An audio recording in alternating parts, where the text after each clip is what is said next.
നമസ്കാരമുണ്ട്. ഇന്നൊരു ചെറിയ വിശേഷം പറയാൻ ഞാൻ വന്നതാണ്. നമ്മൾ ഇപ്പോൾ +2 റിസൾട്ട് വന്ന് അഡ്മിഷന് വേണ്ടി ഓടി നടക്കുന്ന സമയമാണല്ലോ. അതുകൊണ്ട് ഞാനൊരു കാര്യം നിങ്ങളെ വീണ്ടും ഓർമ്മിപ്പിക്കുകയാണ്. ഏജൻറ്റുമാർ മുഖാന്തരമാണ് നിങ്ങൾ സീറ്റ് എടുക്കുന്നതെങ്കിൽ ആ സ്ഥലത്ത് പോയി, ആ പരിസരത്ത് പോയി ഹോസ്പിറ്റലിനെ പറ്റി തിരക്കുക. ഇപ്പം എൻ്റെ മോളെ വിട്ടിട്ട് ഞാൻ 6 മാസം കൊണ്ട് എനിക്ക് 3 മാസത്തെ ബില്ലാണ് 18,500 രൂപ. ബഹുമാനപ്പെട്ട കളക്ടറും DMO ഇടപെട്ടിട്ട് കളക്ടറിനെ വാക്ക് അവർ തള്ളി. കളക്ടറിനും DMOയ്ക്കും എതിരെ അവർ ഹൈക്കോടതിയിൽ പോയി.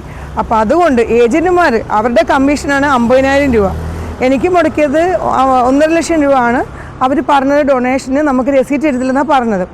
അതുകൊണ്ട് നിങ്ങളെല്ലാ മാതാപിതാക്കളോടും ഞാനൊരു കാര്യം പറയുകയാണ്. ഏജൻറ്റ് മുഖാന്തരമുള്ള ആദ്യം ഹോസ്പിറ്റലിനെ പറ്റി തിരക്കുക. എന്നുവെച്ചാൽ എന്നെ സംബന്ധിച്ച് ആലപ്പുഴക്കാർക്ക് ഒരുവിധം എന്നെ അറിയാമായിരിക്കാം. ഏത് കാര്യം ഇറങ്ങിയാലും 100 പ്രാവശ്യം തിരക്കുന്നൊരു വ്യക്തിയാണ്. എൻ്റെ മോളെ കാര്യം വന്നപ്പം ഞാൻ തിരക്കിയില്ല. അതെനിക്ക് വന്ന ഏറ്റവും വലിയ തെറ്റാണ്.